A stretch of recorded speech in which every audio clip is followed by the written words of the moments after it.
Hello, everyone, and welcome to Conversations in Horror, the podcast. I'm your host, Kevin L. Powers. I'm also the owner, operator of Something Wicked Entertainment and Events, and I want to welcome you to our program today. I hope that you've been with our program this year because we have been taking a great look at a lot of different horror films from many different decades, in addition to many different subgenres and many different countries around the world, which is what we have not been doing lately in the last 3 years since we've been doing the podcast. That being said, we are doing something special this February as we are delving deep into a lot of African-American themed films, and that is going to be the subject of our film today, which is Jordan Peele's Get Out. And to discuss this movie with me, I have the amazing TJ Sanson and Sarah Panazzo. They are some of our very esteemed guest hosts, and they're going to help us have a conversation, kind of critique and analyze the film before you. So we really do hope that you will enjoy it. Thank you, ladies, for joining us on this program today. Yeah, thanks, Kevin. Well, thank you for having us. All right, so this is a much more recent film than what we normally discuss in the program, since we've been delving into a lot of Jordan Peele's films this year. So I have to ask how you came about seeing this film first and kind of your general impressions of it. And we'll start with you, Panazzo. I believe I saw this in theaters when it was released, and I liked Jordan Peele before I saw it, watching all of his comedy, and I just thought this was genius. I love it, and I'm so glad that he started doing horror because he has made some of the best horror movies. Okay, what about you, TJ? What do you have to say? Well, I didn't see it in theaters. I saw it. A friend of mine who was a SAG actress, she had the screener because I think it was up for some awards that year, whatever that was, within 17 or 18 or whatever it was. And we were in her apartment and we just sat and watched a bunch of movies, and that was one of them. And I was very impressed. I thought a very different approach to this kind of to the horror genre, a very almost Stepford Wives-ish kind of a hypnotic thing. The suggestion and it was just flat out weird, and I thought it was brilliantly done. So yeah, I'll be honest, I haven't watched it in a little while. I probably need to refresh my memory on a lot of the details, but I found myself just, in enthralled, wanting to see more and sticking around. And normally horror movies, I can usually predict, like, yeah, I know what's going to happen here. And I get it. But this kept me guessing. This was good. I liked it. Okay, so I have a much different and funnier and odd story to say about this, because I did see this in the theater. But when I went to go see it in the theater, I didn't really know what I was going to see exactly, because some of the twists and turns I wasn't really thinking or anticipating, having seen the trailer. But this also happened to be the first time I took out my wife on our date. So this is, Panazzo's over there laughing, because for people who don't know me so well, I married a very, very talented young white Pilates instructor, and we're going to go see this movie, Get Out, because we think it's going to be great. Both of us were both huge fans of Jordan Peele's show, which is why we went to go see it. And I didn't know what to expect from him because he hadn't done a horror film. So it's like, could be horrible, could be good. I didn't know who Daniel Kaluuya was at the time. I was like, I don't know about this, but we're going to go see this movie. And at first I was like, oh, wow, I feel uncomfortable seeing this movie in the theater. I was like, shit, this is a very contemporary story that we're watching here. But by the time we got to the big reveal at the end, and my wife was laughing and she was cheering and she was like, oh, thank God. This could have gone the wrong way completely, but she absolutely loved the movie. We both did. We literally loved this movie, and we always tell people this is the movie that brought us together was Get Out, which is not the movie you would think. No, it brings two people together. She did become my wife, and lo and behold, the day we saw this movie in the theater is actually our anniversary date and the date we got married on. That is how much this movie crazy. That's wild. Yeah, I retell the story because it's a crazy story, and we've seen all of Jordan Peele's movies at the theater. We've seen them as as our big date night. So with us and Nope, that becomes our big date night. So we're kind of waiting for the next big Jordan Peele thing to have one of those type of date nights. And that's how I came about loving this movie and my That's story about it. fantastic. I hope my wife doesn't listen to this episode just so she can get an idea of exactly what I'm telling everyone out there who's listening to the show. So famous story, famous story. this is a unusual film for us on the program because this film is kind of universally loved by so many people, and it was at top of so many people's lists, and it was nominated for so many different awards from so many different awards competitions. So I almost want to approach it differently than we normally would, where we would go through all the plot details and stuff like that. I do want to bring some of that stuff out as we discuss the film, but I want to bring it out naturally as we're discussing certain aspects of the film that we actually really love, and to make sure that we point them out to our listeners as we talk about the film. So I have to ask, because no one knew who Daniel Kaluuya was before this film, and now his name is plastered everywhere as one of our most premier actors. What did you think about him in this film, among other great actors in this film? In either one of the you can answer that question. I really loved him. I think I saw him in Black Mirror before he was in this. And I mean, I think he also did a small role in like Kick-Ass 2, but his role in Black Mirror is why he got this role. And he was just a fantastic actor. I mean, I still, to this day, will watch anything he is in. Him in Nope is fucking amazing. And I don't think I've seen a bad performance by him. He can be so dry and funny and then so serious at the same time. So it works really well for the entire movie. Mm-hmm. Yeah. I kind of saw that in this film as well as Nope, which we discussed on an earlier program. And for everyone who's listening, please check that out if you want to know more. I absolutely love the way that, Kaluuya can bounce back between what people assume is a stoic character, but you see so much emotion in the looks in his performance. So that's why I wanted to bring it up, because I don't know what people actually think about his performance, because this is one of the first films that people saw, unlike me and you who saw him in Black Mirror.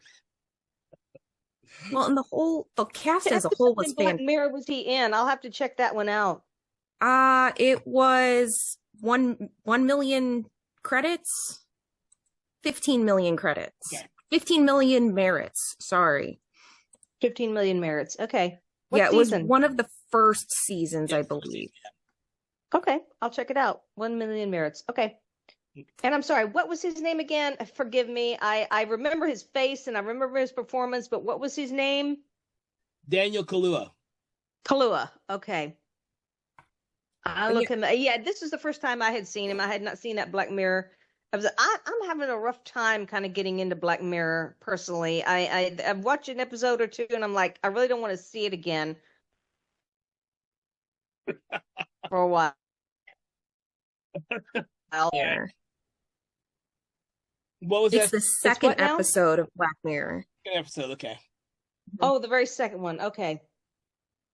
Cool. I will definitely check that one out. Okay. And you said he's in Nope also? Is that Jordan Peele? Okay, forgive me. I'm not up on the most contemporary of horror films I will check. I did see Us though. Us was amazing. I loved Us. Yeah. But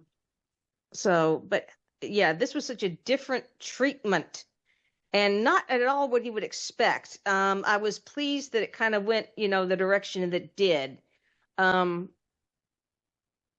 Personally. But I just, like I said, I just kept getting, believe it or not, it's been about 5 years since I've seen that movie. So I might have to go back and watch it again for the details, but I can remember all of it just standing out, and I hear Jordan Peele and I'm like, ooh, what's he doing now? Yeah, and like you said earlier, like I'm also really good at guessing most plots of movies, and this one does keep you on your toes because there's like little bits here and there that they'll hint at what's going on, but you don't get a ton of anything going on. I mean, up until last like what 20 minutes of the movie. Yeah. Yeah. Uh, So it's sparsed out very deliberately. Um, yes. enough so that because this is not one of your typical horror films where you're like expecting someone to die every 10, 15 minutes. It it's a slow build, but it's one of those films that keeps you psychologically interested and engaged from beginning to end because you're there with the Chris Chris Washington's character. Chris Washington is the character that Daniel Yeah. plays. And I Right. mean, And so, as the plot unfolds, he is uh discovering these. just doing rewatches of it because then you can put the little things together. uh, Sorry, Kevin. I think we crashed and spoke over each other. yeah, I think Yeah, we did. you started talking and then it just stopped. I kind of missed what you said there. Well, Panazzo, do you want to say what you just said first?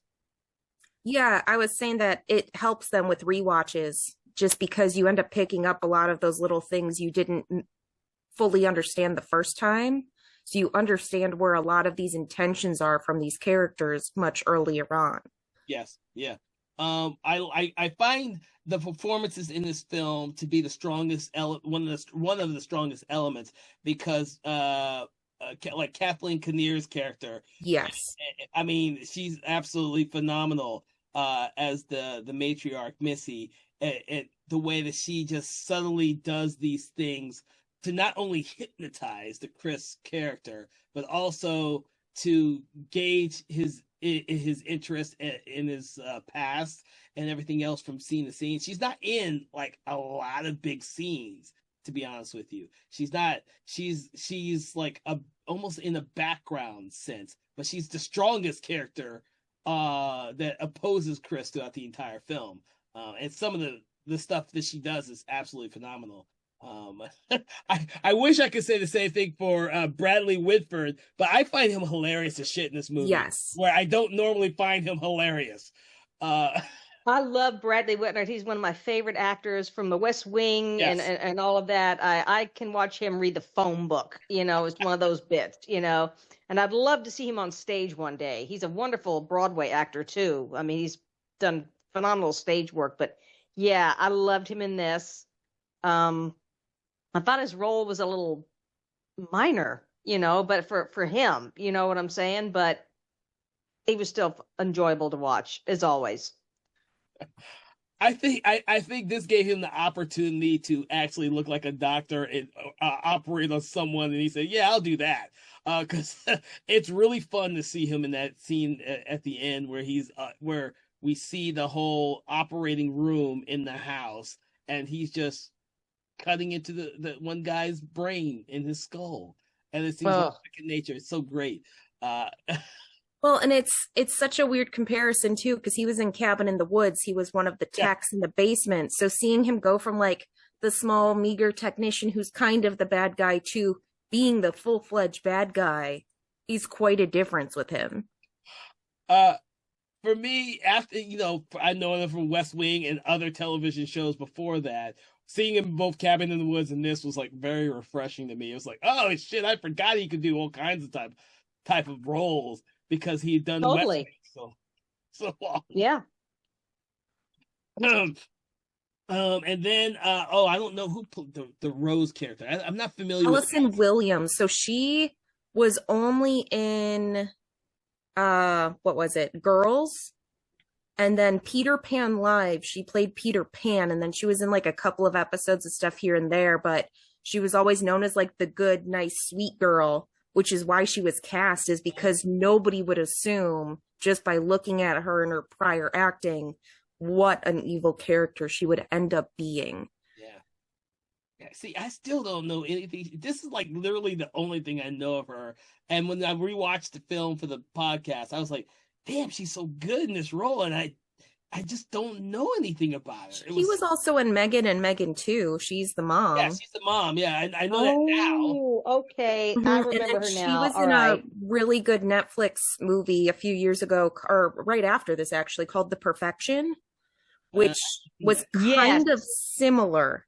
Well, she was the musician, the Yeah, they're student, both or yes, cellists, I believe. Yeah. yes. Oh, I didn't see that one. That was on my list, but I never got around to it for some reason. Whoops. That happens sometimes. Like we were like And you. what's her name? Allison Williams? Mm, Yes. Okay. Yeah, I thought I recognized her in The Perfection. Yes. Okay. so, Again, some of these movies I haven't seen in several years, so I'm having to kind of, refresh my memory on these things, but I'll go back and rewatch them after this. Yeah, she's actually Brian Williams, the news reporter. That's his daughter. oh, huh. Gotcha. I do have to mention the one guy I forgot was in this movie who is now in like all everything now, which is Lakeith Stanfield. I completely forgot he was in Yes. this movie. I rewatched it. I was like, oh shit, he is in this movie. Well, because they give him such a weird haircut, he becomes a Yes. completely different person. He looks completely different, and I don't think I've seen him any other film where he's clean cut like he is in this film. Yes. It was so weird rewatching the movie. I was like, oh shit, I forgot he is in this movie because he's in the beginning and then he shows up much, much, much later in the film. Yes. We don't see him again. I was like, oh, damn. And I was, he's good. He's good in this movie. He's much, much, much better in some of these later films, obviously. Yes. He's been given a lot of great roles now.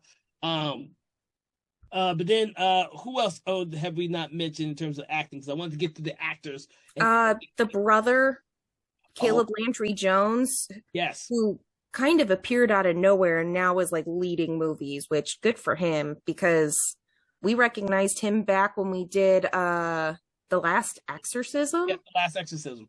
And it's like, good for you, dude. You're doing a great job. I actually looked him up before we did this podcast and didn't realize that dude is so fucking busy doing movies Yes. everywhere. I was like, Yes. wow. And there are a lot of horror movies, so I'm okay with that. I'm okay. He's been in a lot of horror movies and he's done a lot of different things. And I like the fact that Jordan Peele has crafted a movie in which all of these actors have done so much great stuff following this film. Mhm. Mm-hmm. It's refreshing because he brought a lot of fresh faces to this horror film, and we're now seeing that they've actually all elevated their performances in subsequent films, and most of them are still doing horror films, which is Mm-hmm. odd. It doesn't work that way normally. Normally, these actors do one single horror film, and it's usually from a first-time director, and then they go off and do bigger and better things. But all Well, these, I think that's what old horror used to be like when you saw like Kevin Bacon in the first Yes. Jason Friday movie. the Whereas now, 13th. like, you're in a horror movie, you keep going to horror movies because they are reliable. People know they're going to be fun and they're going to be some kind of spectrum of good, whether it's something like this or it's something as crazy as like Sharknado. or Megan Yeah. 2.0. Megan. I like the first one. I did not see the second one, but We have not discussed those on the program yet for everyone listening. Maybe we'll get to those one day, but we haven't gotten to them yet. Oh my God. So, moving right along with film, now we've discussed and got generalizations of all the different actors and performances in the film. I'd like to get into some of the story aspects, including and getting to the fact that for the first time in a long time, a character in this film is using hypnotism as a plot device. Now, mhm. in the 60s, I think it's 70s, 80s or 60s. I always forget my decades now. You would see hypnotism and mesmerism and all that as a plot device that now would seem hokey. I've watched rewatched some of these films, and I'm like, oh my God, it seems hokey now. But this is something that in this film seems dangerous, yet intriguing and engaging for the audience. What do you guys Well, think about that?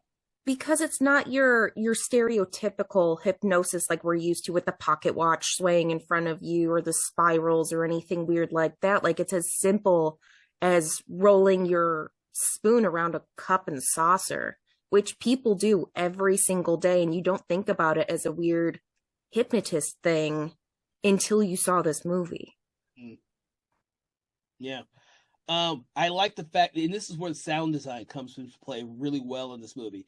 The sound design of that rotating of the the teaspoon in the cup it is in not only that scene but very similar to other scenes in the film. It's part of the soundtrack in the film. And it's a brilliant device that you were not thinking about uh, working for one, but being so effective.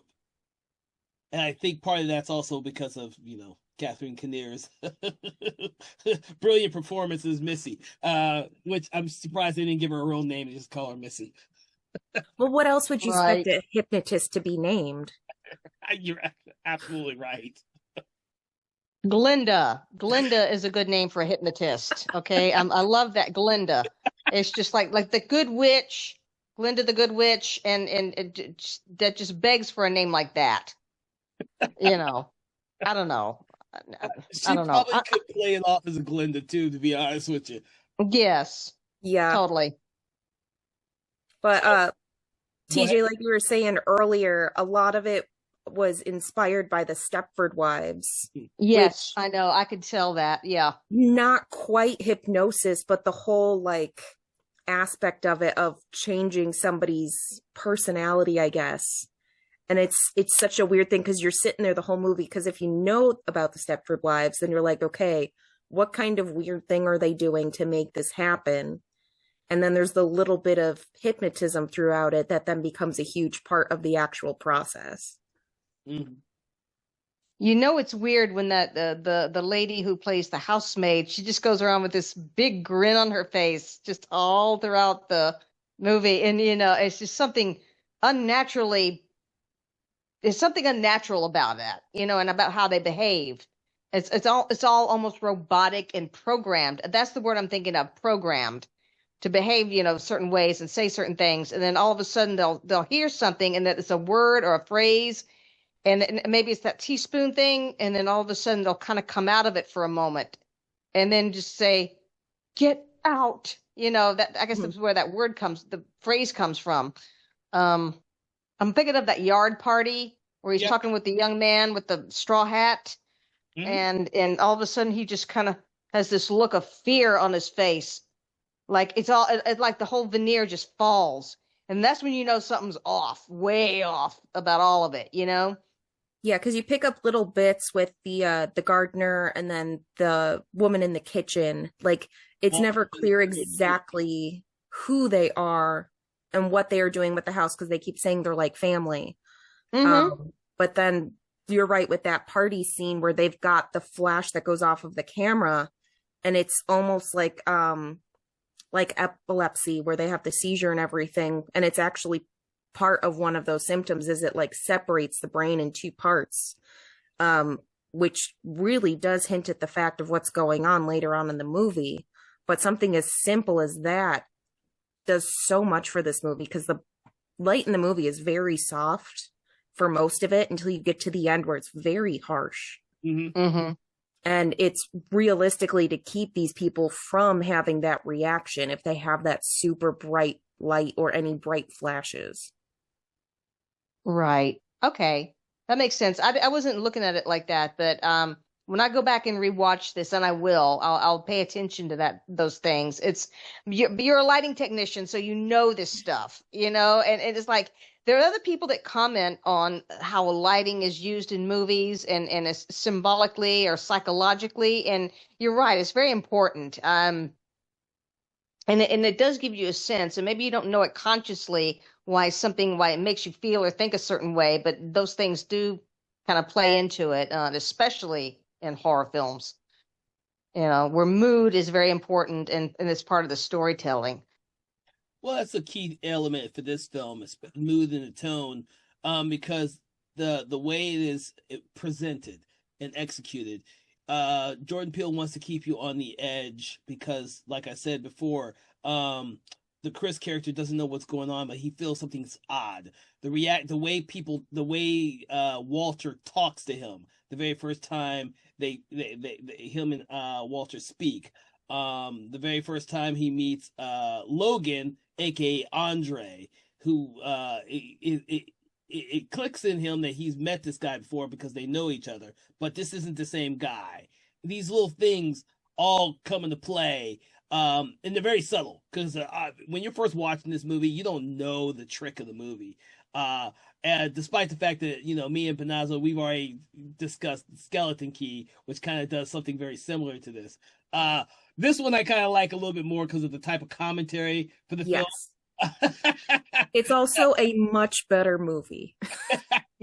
I don't know. Your husband kind of loved the movie.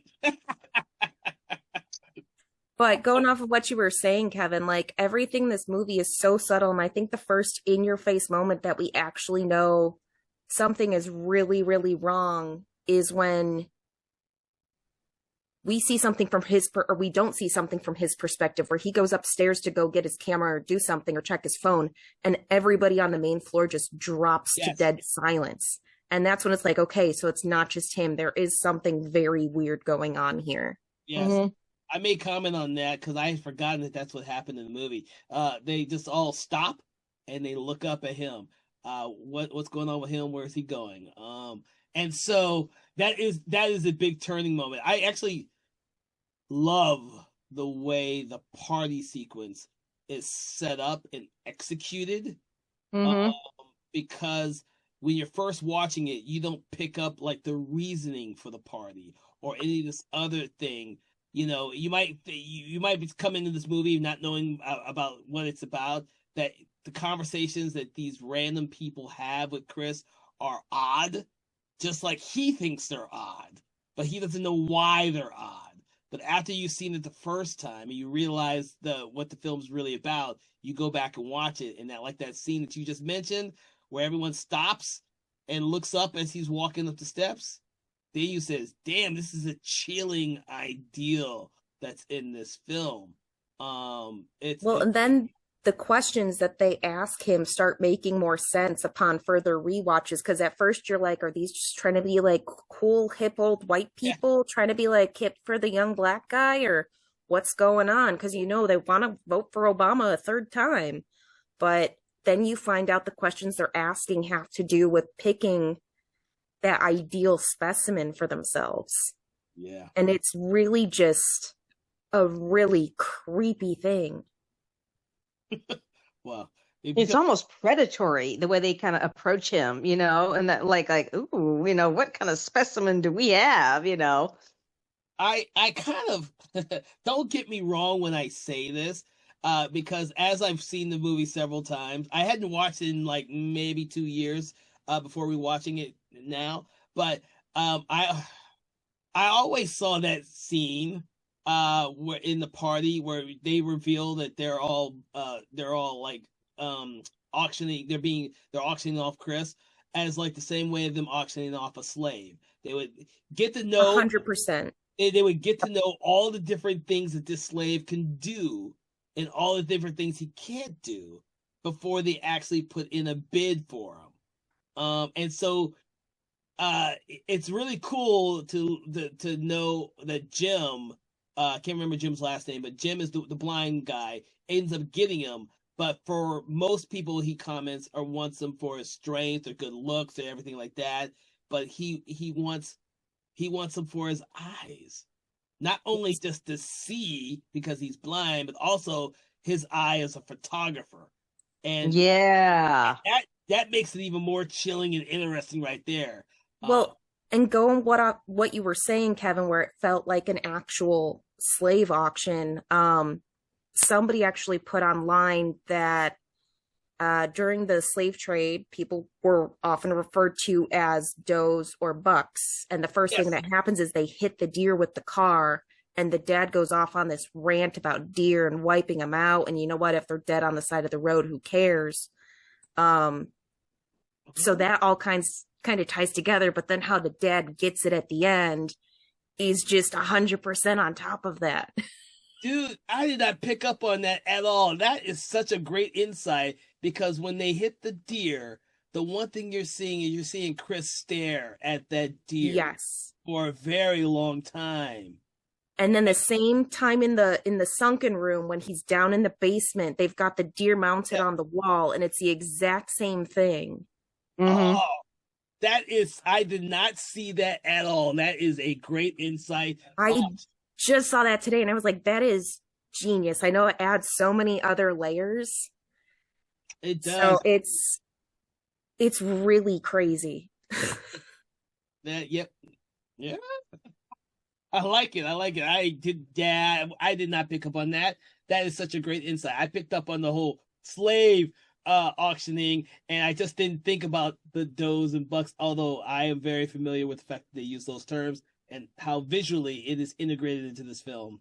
Mm. Well, and it was one of the things I think when I first watched it is I thought it was weird with the deer, and then the one deer on the wall had like the clouded eye, like some of them do after their surgery. And I thought maybe this is how they were testing it the first time, was to see if they could put an animal inside of a human or something, because they didn't want to test it on their own brains. So Mm. originally that's where my mind went. I don't know if that's actually part of it or not, but this makes a whole lot of sense. Yeah, it does. It does. Excuse me there. But now I want to get to the sunken room. Because I know I saw the look on your face. I love the concept of calling it the sunken room, and I want to know kind of like your ideals, that what you thought about that whole concept and how it was realized in the film. Who wants to go first? I wish I could comment, but honestly, my memory of it is kind of not great. Okay. I really should have watched this again before the podcast, but I'll listen to what anything Sarah has to say. I was going to say the first time I watched this, the one experience I had with it that made the most sense was standing on a stage as it sinks into a pit, because you've got that giant black void wrapped around you and all you can see is the sky. But then, like, within the last 2 years, I've actually blacked out at an event. And that whole tunnel, it's basically the tunnel vision you get where you're blacking out and everything kind of becomes tunnel vision and moves further and further away from you. And you get the muffling in your ears and everything else. So going from being on a stage and physically moving down in an elevator into a pit of blackness physically, to mentally visioning this exact same thing happening before you pass out, is a very terrifying concept, because you know what's happening and you can do nothing to fight this. Mm. And just being put into that situation, especially like how he was, where he cannot do anything, he can't control his own body. It's almost like sleep paralysis, where he's stuck watching through his own eyes what is going on in this body. And I mean, that's the premise of how many movies too, where some kind of thing takes over your own brain and you have to watch what it's doing behind your own eyes. It's a terrifying concept of losing your own reality. And it says a lot about mental states too, like with dementia and everything else, is you might not be able to control things with your own brain, but you know what is happening. Yeah. Mm-hmm. I like the fact that you mentioned what I was going to mention, which is sleep paralysis, which is what I've experienced before in my life. Several Yeah, times me too. young. And so that's what it reminded me of when I saw the film the very first time. I've actually discussed the sleep paralysis with some filmmakers who made movies about sleep paralysis, and so I've gotten kind of inundated with that a little bit more. And when I rewatched the movie, it brought back up those ideals in my brain when I watched it again. That and drowning, because of the way that Chris looks like he's drowning, and because I did not learn how to swim before I turned the age of 44, I can now swim. Wow. I have almost drowned on several different occasions, and so that that was like an internal fear when I first saw this film. I was like, oh shit, I know what that feels like completely. Sleep paralysis and drowning. Jesus Christ, you're trying to kill me here, movie. I'm fine now because I swim now. I didn't learn until I was 44 how to swim. I taught myself how to swim, or I went to classes to teach me how to swim, so I can swim now. But going 44 years of your life not knowing how to swim is like, yeah. So that was always such an eerie concept to me, because it made me feel like I was drowning, and so I was like, oh, I want to know what you guys thought about that. But I did like the visuals of the what Chris does see as like a television screen in a square. I love that concept. That he's like just a voyeur to the what he's watching outside of himself at that point. I thought that was really visually cool. So. Yeah, like I said, it's before I experienced blacking out, and that is literally what I saw is where everything becomes that tiny little square and it's just surrounded by black. Like you don't experience that a lot except for in a movie theater in regular day-to-day life. So experiencing that plus the feeling of drowning and everything else is just a whole terrifying situation by itself on top of everything else that happens in this movie. Yeah. Woo! That Jordan Peele just touching all the wrong buttons or right buttons, depending on how you look at it. So, okay. Feels so Well, I wrong, but like him. feels so He's right, Kevin. gutsy. He's gutsy and bold and thinks outside the box, and I love that. You know, I just hope he doesn't turn into the next M. Night Shyamalan. Okay, I really hope not, because you could take that.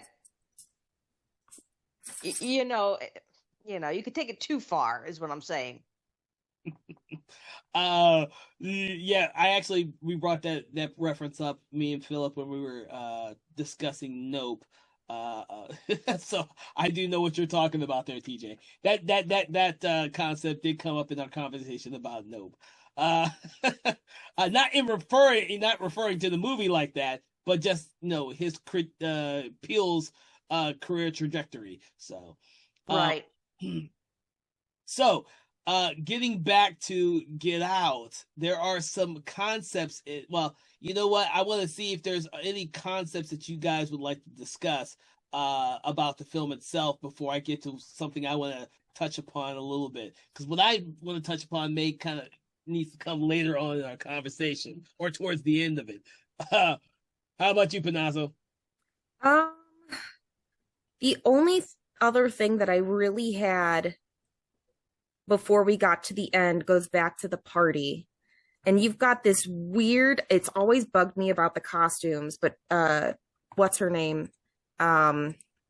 Rose is wearing the red and white striped shirt, and Chris is wearing a blue shirt, and it looks like an American flag every single time I watch this movie. And then as it separates later into the movie, it becomes creepier and creepier how much it's like, okay, it's the 13 stripes of the red flag for the original colonies, and then the blue that we got after the slave movement. And it's just one of those things that never leaves every time I watch this movie. I never picked up on that. That's interesting. I'll have to Yeah. rewatch that. I guarantee you that was completely on purpose like that too. Oh yeah, no doubt. There's so much symbolism in it. You have to watch it again and again to pick up the different little things, Mhm. and like you said, the early United States flag with the, colonists, that wouldn't have occurred to me at all. I wouldn't have even noticed that, I don't think. But yeah, good work on that one. All right. So one of the things I do want to touch upon is the gore in this film. Like, this is something you're not expecting. This film does not get violent until the very end, and it's actually some very effective violence. Yes. One thing I want to say is that uh, unlike other movies, for the most part, when Chris decides that he's had enough of what's being subdued upon him, he does not like try and take any prisoners.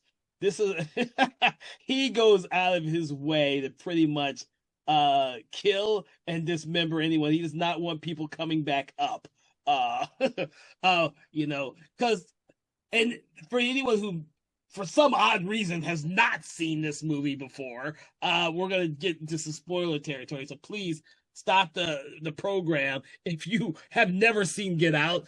If not, we're gonna go through some spoilers to the end because I have to discuss this because it's such a violent movie at the end. You know, once Chris has decided on the way to get out of his situation, and Jeremy, the brother, comes in to pick him up for surgery. We all hate this character. We hate Jeremy's character. we're all hoping that something bad happens to him. And, Chris gets free because he stuffed his ears full of cotton from the chair, which I thought which was, is also hysterical. it It's is, genius. it's genius because I made a note of mine. I made a note of the fact that throughout the whole movie, he's nervous because he can't smoke. So you see him grabbing onto stuff the entire time. But when he's in the chair at this last moment, because we think that he's gotten over his smoking habit due to the being hypnotized, he's doing the same thing again, and inadvertently, he pulls up the filling of the chair, and then of course uses it to fill his ears. I thought it was a brilliant touch, brilliant touch. Mm-hmm. And then of course, because Jeremy thinks that he's unconscious, once he unties him or unbuckles him from the chair, he knocks him in the head. Is it a billiard ball or It's a bocce ball, I bocce think. ball? Thank you. A bocce ball. Like it's bigger than a billiard ball, which is why, like, what the heck ball is it? Yeah, Bocce. but they're just as heavy, like for their size. They're heavier, but those things will crack a piece of concrete in half. Well, we think that's going to crack the skull because when we see him, he smashes that thing into the skull not once, definitely two It's times. a couple Yeah, times. several times. So we think he's dead. Like he's bloodied up. Like he's bloody. But the look on Chris's face is like, oh nah, motherfuckers. Nah, this shit ain't happening to me. Yeah, it's priceless. The look on his face, because he not only wants to escape, but he is actually going to get his revenge on these people who fucked with him. And then of course Dean, who I love in this scene where he's in the surgery, cutting open Jim's head. I love that scene. It reminds me of a scene you'd see in a David Cronenberg film. Like, Ugh. Yes, but you don't see anything though. That's the only difference. Cronenberg would show you every he would little show you. thing. Yeah, You totally. get the impression that Jordan Peele probably wanted to show you all of it. Hence why in Nope and the other movies he shows you everything. You get the sense that he wanted to, but because this was his first mainstream film from Blumhouse, he's like, I'm gonna cut it. I'm gonna not go too far. I'm not gonna go too. So we just see the skin of the skull be dropped into a bucket, and then the skull Ugh. he cuts it dropped into a bucket. And I was like, what? That's good enough actually for this film. That's good enough because we get the real violence when he takes those antlers, like we discussed, from the Mm-hmm. deer and impales Dean, and the blood splatters in his face. Is like it's brilliant, so good, so good, so good. Well, I darn it, know you're making me want to go watch this movie again, like right now. It's like, it is. It's so effective because up until that point, everything is so subtle, and then Yes. at this point, Chris is like, "Fuck you." I'm not going to get used, and turned into this. I don't even have the word for what he doesn't want to be turned into, but It's he, yeah, it's I don't even you almost have to call them like Stepford family yeah, you have to. members. That's when you mentioned that, TJ. That was like, shit. I didn't pick up on that. That's perfect for what we're calling them. That's exactly what's going. hmm But yeah, that's exactly what's going on. after that, he goes into he's almost out of the house, but he comes in contact with Missy in her office. And that I love this scene because Missy, he doesn't allow Missy to get to her teacup to put him under, and when Missy plunges those scissors into his hands, he on his face it's as though he doesn't feel it because he's got so much anger in him. He Yeah. got so Mhm. much anger in him at that point, and then he uses those scissors while they're still in his hand to kill her. And that was like, damn! You could just see the anger on Chris's face this whole time, and you're thinking he's just gonna leave. And then of course Jeremy comes, and he's not dead. He got his head bashed in a couple times, but he still ain't dead. He's still kicking. He's still kicking. But because he's been warned that Jeremy likes to try and put people into a chokehold earlier in the film, he doesn't allow Jeremy to do it to him. And so that was all great setup for that whole sequence that happens. And then of course, he kills Jeremy for the final time. But the interesting thing is he doesn't go after Rose. Even though Not yet. not yet. he doesn't go after Rose until Rose comes after him. He gets the keys and he goes out the car and he just wants to leave. To be honest with you, I think he's still at that, and they play it up really well. I think at this time he still feels something for this woman because although he's been manipulated and he's learned that she's been nothing but manipulated and what a bitch she really is. Well, and I think it's not even just that. I think it's also feeling bad for the people who are left there. Yes. At that point too, because that's what ends up being the next part is he accidentally hits the woman. Yeah. And like his mom, he doesn't want to do nothing like he did last time, except doesn't work out as well as he anticipated. No, and you bring up another thing because he does that same thing with Walter. Well, no, with there's a scene with Rose where he tells her when they're sitting down right before she says they can leave. He tells her they should leave, but he won't leave without her because he tells her, oh, they're at the lake. He tells her that he won't leave her like he left his mother because he relays that story about his mother again. And I was like, yeah, he doesn't want to leave anyone behind. And when he picks up Georgina and we know that it's a bad ideal, I think that was like that scene even surprised me when Georgina goes off on them in the car because at that point we don't realize it's grandma. And Rose steps out and says, "Grandma." I'm sorry, that scene was funny. That shit was funny. It was funny. It was funny until Georgina went crazy on him in the car and was like, damn. And then, of course, causes him to crash the car. Yeah. And then they get their, I won't say it's a bittersweet escape, but he does the camera flash with Walter, and Walter basically puts both of them out of their misery so they never have to deal with that again. And then you've just got crazy ass Rose who's just psychotic after the flip of the movie. Like she does not blink in any single one of her scenes.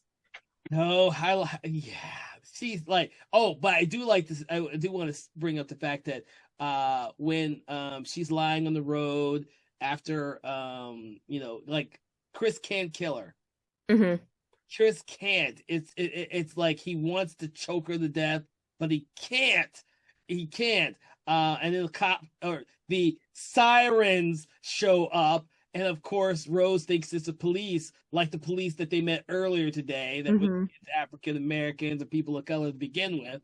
And she's thinking that she has found her salvation.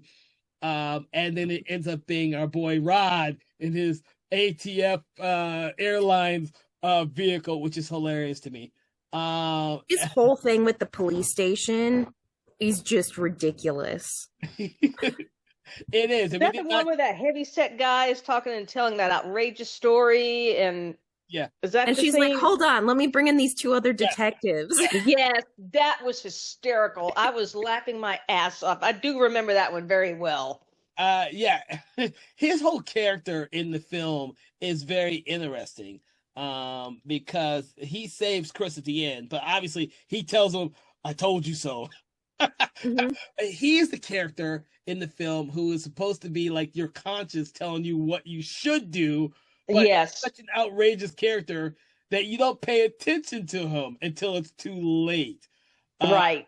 Well, and then later on in the movie, Rose tries to turn it against him then too, and it's like, "No, you should totally come here because I know you want me."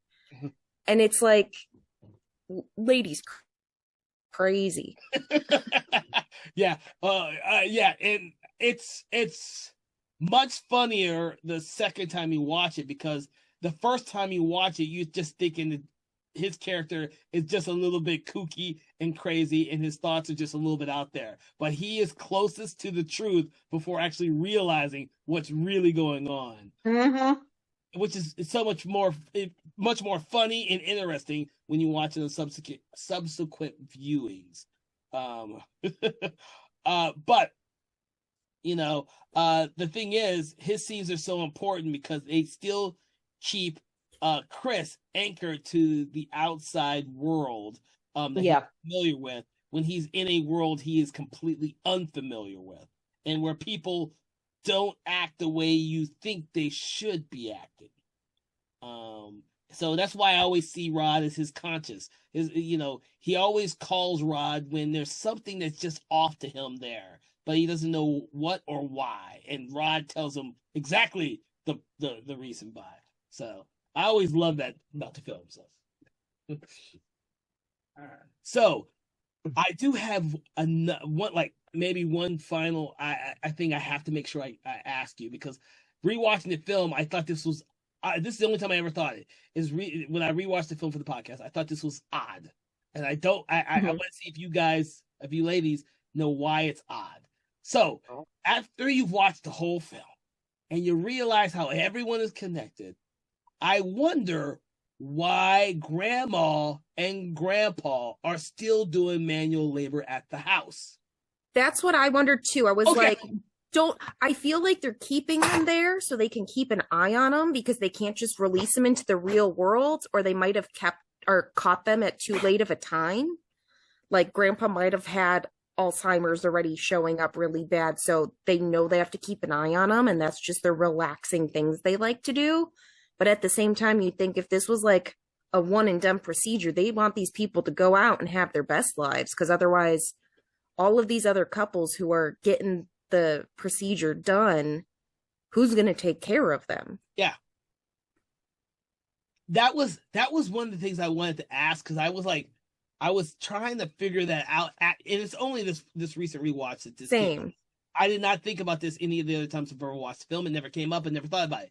It was just this recent rewatch. I was like, so that's the only odd thing about the whole movie to me. It's like, why is Grandma and Grandpa still doing manual labor at the house if they don't? I would say that maybe the fact that they are so old in their life that if they're released out in the world, what are they going to do? I mean, who do they have to go to? What kind of lives are they going to live at whatever ages there are, at older ages? I don't know. Maybe some people find it hard to leave of an environment that's familiar, even if they know that there might be something better for them out there, but they're like, no, I don't want to change. This is what I know, and I don't know. There is that. The only thing I can think of really is in indentured servitude, which is exactly what happened after the fall of slavery, where there were slaves who did not leave the plantation but still worked there because they were familiar with it. Yes. Indentured servants. Right. That's the only thing I could think of, but I've never read anything or seen anything that kind of said that was what was supposed to be the ideal. Yeah, because it makes you ask a lot of questions. Like, okay, so say they did release Grandma and Grandpa back out into the world. One, they can't have any bright flashes of light or they lose their shit. Two, how do you have two random Black people that people may or may not be looking for all of a sudden reappear with, let's say, $200,000 to live off of, and they run into their son or daughter or parents somewhere? Like, I get not being able to release them into the wild necessarily to live their life. They've got to control them some way. But yeah, it makes you ask a lot of questions about long term. This isn't going to be a successful thing. Yeah. Well, that was a question I had, because it never dawned on me until I recently watched the film. I never thought about it. But when you brought in the whole parallels with the deer and the does and bucks, and then I already saw the slave trade auction when I first saw the movie. I'm seeing all this stuff now in a different light. Like, there's deeper meaning in there that I'm just now scratching the surface of in the movie. Well, and that is similar to my question I had at the beginning of the movie with the cop who pulls them over or helps them with the deer. Like, the first time you watch it, you're like, okay, he's being racist, whatever. He wants to see his driver's license, and he wasn't even driving the car. The second time you watch it, Rose purposely starts fighting back because she does not want that cop to have record of his license there to know that that's where he disappeared. And this time I was like, wait a second, if they know that a bunch of Black people are disappearing roughly in this area, and you've got a random black guy driving with this white woman, would you not want to check just in case he disappears as well, or he is one of the missing people? So it's like every time I watch it, I'm like, I don't even know what it is anymore. Like, is he racist? Is he just trying to like help out the situation, or what is going on? So it just adds more layers to this movie of confusion, and I am here for it every time. Well, the only thing I could definitely say is that when you see Chris find the little cubbyhole closet space in the box with all the photos of Rose being with all of these different men and women, Yes. you realize that they've been doing this for a long fucking time. Now, we Yeah. don't see any of these victims other than Georgina, Walter, and Andre / Logan. But they've been doing this a long time. Well, and the fact that she like hangs the photos above her bed as like trophies is just, it's so weird. She's a serial rapist killer. I mean, I Yeah. wouldn't say she's a rapist because they agree No. to it, but she is complicit in not even killing. I don't even know what you would call it. It's kidnapping and manipulating and literally brainwashing. Fraud. It's Yeah. fraud. It's fraud. Yeah, That's what it's they'll get her fraud. on. It's Yeah. human fraud. Lobotomizing? Like illegally lobotomizing them against their will? Oh, that's another thing I want to bring up to you. I'm trying to grasp what brain surgery that they're trying to do if a lot of the consciousness of the original host still retains and remains there. I would have liked to have seen that gone a little bit more, because I think Walter is the only one where we see his little cut above his head that has not healed 100%. Yeah, because Georgina is always fixing her bangs to cover hers. Ah, Mhm. shit. I did not. Yeah, that's why she's always fixing her bangs so you can't see it. But no, I almost like it better that they don't fully explain it to you, because then the scientists in the community can be like, well, actually, that's not how it happens. If it's like Reanimator, where it's just some magical science that they somehow figure out and make it work, then great, we've got a movie. But I don't know, Kevin, you're asking for a lot. No, you just explained the dude. I had no idea why Georgina character looks in the mirror all the time. That makes perfect fucking sense. And so now the next time I watch it, I'm gonna pay more attention to that. Well, it's why Lakeith has the hat on too, because he doesn't have bangs to hide it. He's got to hide it somehow. So they're always wearing hats, or she's got bangs. Shit. See, I only remember seeing Walters. I didn't think about the other two characters. Damn it, Panazzo. That was perfect. Yeah, that was perfect.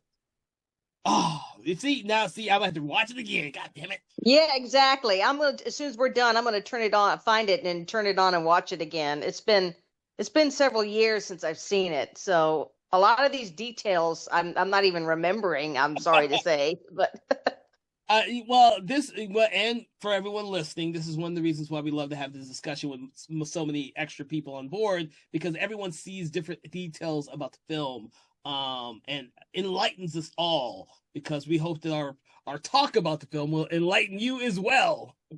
So, any other final thoughts about the film, ladies?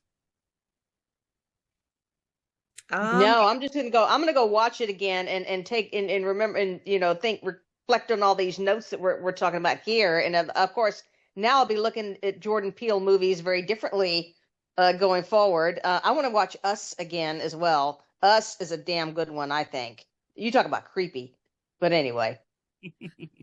Yeah, I was gonna say, based on everything we've said about Jordan Peele, he's got a long future ahead of him where he's already done so much work as it is. But 3 weeks after its release, Get Out crossed the 100 million mark domestically, Ooh. which made him the first Black writer director to do so with his debut film. Yeah.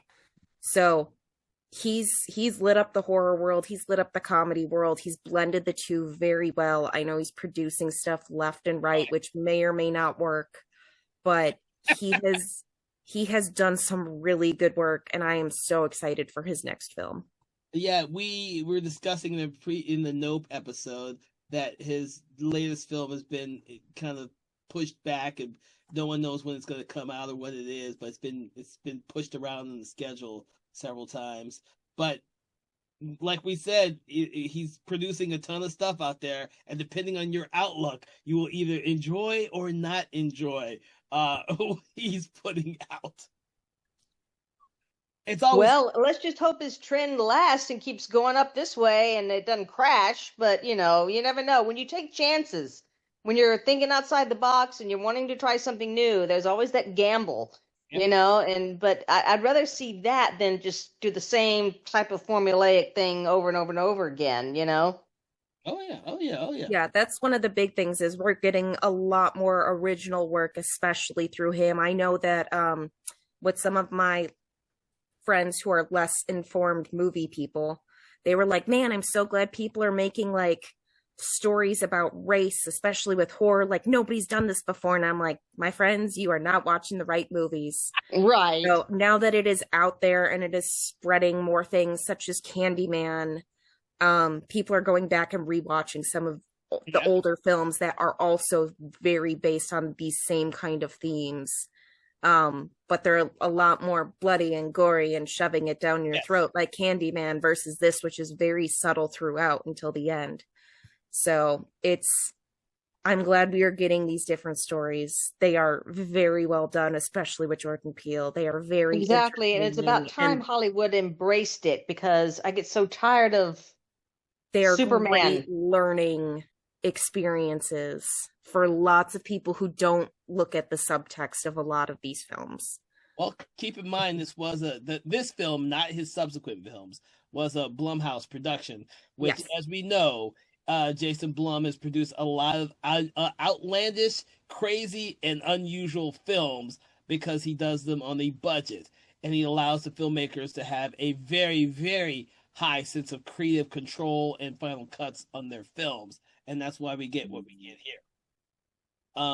And you know, even as extreme as our Megan franchise, I bring it back because we've already discussed it. It's also a Jason Blumhouse picture, but that's also an extreme ideal that's done very well. The first one, anyways. First one's extremely interesting ideal, and of course, Jordan Peele went off to do the reboot or remake or sequel or whatever the fuck they're calling it of Candyman. So he has this ideal of making these contemporary horror films with social commentary a part of the fabric of what he is putting out there or helping to be put out there. And we can only hope that he will continue to do this for subsequent productions and subsequent films of his own. I do know that most filmmakers, you know, they don't want to be a one-trick pony, and they want to go out there and do all kinds of crazy stuff and make it cool. Who doesn't want to do a Transformer movie? I guarantee you, Jordan Peele gets the money to do Transformers. We'll just see a whole bunch. I don't think he would lessen himself to that. We might get like a horror version of Transformers, but I don't think he's going to go out of his way to do that. I love that he's doing like Wendell and Wild, which is like the horror for kids. Yeah. But I love what he's helping produce. Like I said, it is putting out some really great stories that we otherwise wouldn't be getting. I would love to see his take on Scooby-Doo. I really would. I would love to see what he does with Shaggy and Velma. I'll tell you two things. He's going to he's going to have the characters in Scooby-Doo say, "Get out," and "Nope," and then there you go. That's it. They're going to be like us. Us. That's it. Yeah, see, that's exactly. See, that would end up being like a Key and Peele sketch, and I would be here for it. Yeah. We'll just get that'd be awesome. All kinds of awesome. Oh, shit. All right, Scooby-Doo. It goes. All right, ladies, I want to thank you for joining us on Conversations in Horror. It has been a pleasure talking with you on this movie, Jordan Peele's Get Out. For everyone who's listening, what we love to do is we love to rate the movie. We rate the movie between 1 and 5, but we like to take an object or a quote or something out of the film that will help us rate our films, one being poor, five being amazing. So, where on the spectrum and what object or quote or saying do you want to place this film, Panazzo, first? I'm gonna say 5 bocce balls. That's a good one, actually. That's a really good one.